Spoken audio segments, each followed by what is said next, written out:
up, a tradition my uncle and I had was to go to the annual New York Auto Show at the Jacob Javits Convention Center. This was a blast for my uncle and I. You got to see all the latest models or all the next models of every sort of truck and car and sedan and luxury vehicle. You got to sit in them all and pretend you were driving a Hummer or whatever. It was fantastic. Famously, there is a room off to the side where every single late night infomercial is present in living color. And to this day, my poor parents are stuck with countless Miracle Blade knives and ShamWow chamois. So it was something I looked forward to every year. But when I was about 12 or 13, there was a wrinkle in our plan. The way things worked out was that my uncle and I could only go on one particular day, and on that day, neither of my parents were free to take me from my house in Flushing to his house in Jackson Heights so that we could go into the city together. From New York, you'll also know it's a huge hassle for my uncle to go backwards from Jackson Heights to Flushing to pick me up and then go forwards again into the city. And so it was decided that I would take New York City public transportation alone for the very first time. It took me, by the way, a week and a half of begging to get this from my parents. Now, I had made this trip with my parents and others hundreds of times. So I was pretty confident that I knew what I was doing. That was perhaps my first mistake. My parents must have 1,000 times asked me if I knew where I was going and what the stop was, and I assured them 1,000 times that I would be fine, that I knew where I was going. And that was mostly true. I knew that I would take the 7 train, I knew that I would meet my uncle in front of the Astoria Federal Savings Bank on Roosevelt Avenue, and I knew that you could see that bank from the train, so you would know where to get off. Trip started out great, caught the bus by my house, made it to the train station, got on the train. And this is where it's important, friends, to note a few important details. 1, the 7 train runs both local and express.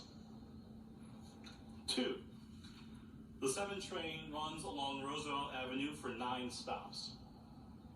3, at that time, about half those stops had Astoria Federal Savings Banks that you could see from the station. And 4, even though my uncle lives in Jackson Heights, which is indeed the name of one of those stops, the stop closest to his house is named 74th Street and Broadway. Needless to say, this trip did not go as planned. But after 3 failed attempts, a bit of sweat, a fair bit of anxiety, and a very lovely conversation with a very kind woman at the wrong Astoria Federal Savings Bank, I met my uncle. I made it to the right place. And I made it to the right place precisely because all those other trips with my parents helped me know that I would be okay. They gave me the confidence that I could navigate the situation even though it wasn't going according to plan. I had the skills, the know-how, the intuition to be able to use the subway to my advantage and make it to my final destination, no matter how bleak the situation may have seemed at a particular moment. That though I was alone, my parents, in a very real way, were very much with me and helped me get to the right place. Friends, on the solemnity of the Ascension, we are reminded of that moment when Christ sent his disciples into the world, trusting that they had learned and absorbed what they needed from him while he was with them. And in that trust, he ascends into heaven, leaving them behind to continue his work and his mission.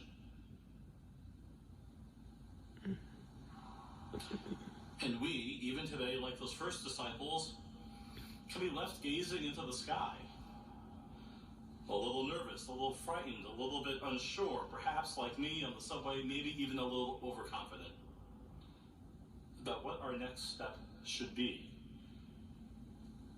now that Christ is no longer here in the flesh.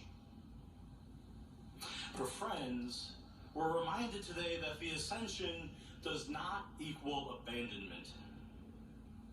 Jesus doesn't leave us high and dry with no instructions or rule book. He leaves us with his example, his teaching, his life, his death, his resurrection as a witness, as an example of how to go home.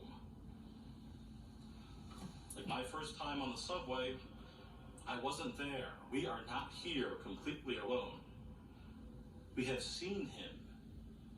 We have been with him. We watched him navigate 100 times before. Like my parents, I knew that they trusted me, and I knew because of that trust that I would be able to figure it out.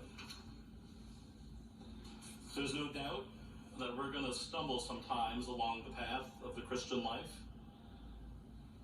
There's no doubt that there will be times when we're going to overshoot our stop or miss our exit. There'll be times when temptation and sin and vice will get the best of us. There will be times, perhaps even now, during these days, when we might wonder if the ascension really is abandonment. When God will feel quite far. But it's also in those moments when the power of the Lord's resurrection and ascension is most potent. It's in those moments when we are tempted to feel most alone, most scared, most abandoned. It's then that Jesus Christ stands with us and by us, at our side, and walks with us the journey of life. And though he might not be here corporeally in the flesh as he was for those first disciples, he is with us. He's with us in the sacraments. He's with us in his scripture. He's with us in his body, the church. It's in our most challenging moments that we remember that he has taught us, that he has shown us the way. He has taught us how to love by loving us first. He has taught us how to sacrifice by sacrificing for us first. He has shown us the way to eternal glory by dying and rising from the dead, so he might throw open the gates of the kingdom of heaven.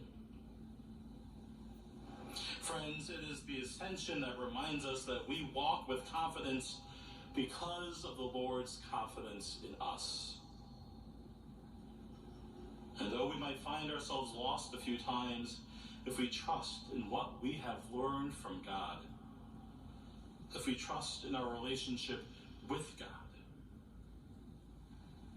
we will succeed in reaching our final destination. Yes, we'll take a couple of wrong turns, but each morning we wake up and take that next step in the Christian life because we know that he is with us, and that from him we have the knowledge, the skills, the gifts, the talents necessary to follow him to our abiding home and to live the mission that he has given us. And so, men and women of Galilee, why are you looking to the sky? Go, therefore, and make disciples of all nations. Friends, as we continue our celebration of the Lord's ascension in this Eucharist, may the strength and confidence we receive here through our time together remind us of God's presence, sustain us in our living of the way of Jesus, and lead us to live our lives so well, so closely with his, that others might see his life in us and join us along the way.